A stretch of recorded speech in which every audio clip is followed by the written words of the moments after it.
তিনি বাধা কতনি মন্ত্রী বক্র কসাম জওহরলাল নেহরুনি ফিলসারা থামচি দক আসাইমানে সাল রকসাওয়ে কংগ্রেস ভবন বরমরমানি বিসিংতৈ মন্ত্রী বক্র জওহরলাল নেহরুনি আসাইমানে সাল পালাজাকা ও সালনি আসাইমান সাল পালাই থারিব বাধা কতনি বানাতিসাকা এমএলএ সুদীপ রায় বর্মন বদলনি বানাতিসাকা কংগ্রেস কাসকো আশিস কুমার সাহা বর্ণকারিব মাজাকা বানাতিসাকা এমএলএ সুদীপ রায় বর্মন তে কুবনি নামাশুনে আদংর বানাতি সামানি ইয়াগলো জওহরলাল নেহরুনি মাংপিলিবো খুমবগৈ বরম ইয়াফলাকিয়া বদলনি আদংর ইয়াগলো গাদিগাতো তংমা জওহরলাল নেহরুনি থৈকথার থিমা বেদিও থাঙ্গৈ খুম বগলাকিয়া কংগ্রেস বদলনি আদংতে সামুতাংনাইর আশক সেমিয়া অসালো শিশু দিবস এবা চিলড্রেন ডে বো হাইনো পালাইজাকা ত্রিপুরা হাসিনি করং করং থাইও।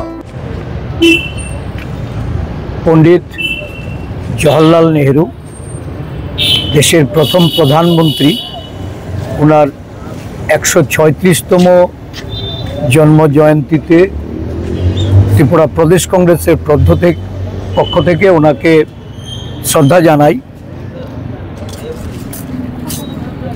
পণ্ডিত জওহরলাল নেহরুর জন্মদিন সারা দেশে আজকে শিশু দিবস হিসাবে উদযাপিত হচ্ছে। ওনার জীবদ্দশায় উনি শিশুদের প্রতি ওনার যে স্নেহ ভালোবাসা, শিশুদেরকে উনি আগামী দিনের ভবিষ্যৎ দেশের কারিগর রূপে দেশ গঠনে শিশুদের যে ভূমিকা, এই দর্শন থেকেই শিশু স্বাস্থ্য, শিশুদের মানবতার শিক্ষা, এই বিষয়ে যে পদক্ষেপগুলি, এগুলি আজও আমাদের দেশের সমস্ত নতুন প্রজন্ম বা ভবিষ্যৎ প্রজন্মের জন্য প্রাসঙ্গিকতা এই দেশের সমস্ত অংশের মানুষ তারা এটা উপলব্ধি করেন। আধুনিক ভারতের উনি রূপকার ছিলেন।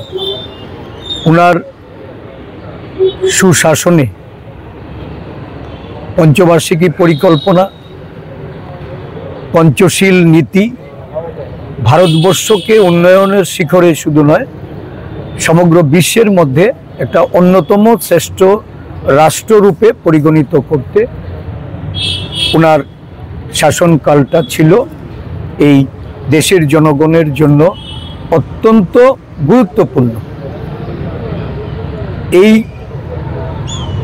দেশের রূপকারের জন্মতিথিতে আমরা নতুনভাবে আমাদের অঙ্গীকারবদ্ধ হতে হবে, কারণ বর্তমানে দেশের যে অবস্থা, দেশের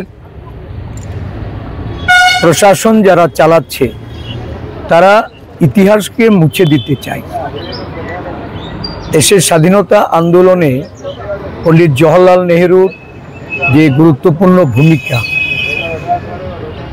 জেলে কারাবরণ করে এই স্বাধীনতা আন্দোলনকে বেগবান করার জন্য এই স্বাধীন ভারতবর্ষের স্বপ্নে বিভোর যারা স্বাধীনতা সংগ্রামী, মহাত্মা গান্ধী থেকে শুরু করে পণ্ডিত জওহরলাল নেহরু, আমাদের সর্দার বল্লভভাই প্যাটেল, আবুল কালাম আজাদ, এই জাতীয় বীরদের আজকে ইতিহাস থেকে মুছে দেওয়ার একটা গভীর চক্রান্ত সারা দেশ জুড়ে। দেশের সংবিধান রচয়িতা ডক্টর বি.আর. আম্বেদকরের এই সংবিধানকেও কিভাবে মুছে দেওয়া যায়, বিলুপ্ত করা যায়, সংবিধানে কাটাছেঁড়ার একটা ষড়যন্ত্র সারা দেশব্যাপী। আজকের দিনে আমরা এই ষড়যন্ত্রকারীদের বিরুদ্ধে আমাদের রুখে দাঁড়ানোর জন্য শপথ গ্রহণ করতে হবে। দেশের মানবতা, আমাদের সংস্কৃতি, কৃষ্টি পণ্ডিত জওহরলাল নেহরুর সময়কাল থেকে যে তার চর্চা শুরু হয়েছিল, তার যে প্রায়োগিক যে ভাবনাটা, এই ভাবনার অপমৃত্যু ঘটানোর জন্য যারা দেশের শাসন ব্যবস্থায় বসে নানাভাবে দেশবাসীকে বিভ্রান্ত করে চলেছেন। দেশের মনীষীদের সম্পর্কে ভুল ধারণা দেওয়ার চেষ্টা হচ্ছে এবং মনীষীদের মধ্যে বিভাজন তৈরি করে একে অন্যের প্রতি তাদের যে কাদা ছুড়াছুড়ির যে একটা ইতিহাস রচনা করার চেষ্টা হচ্ছে, এই অপচেষ্টাকে রুখতে আমাদের শপথ গ্রহণ করতে হবে।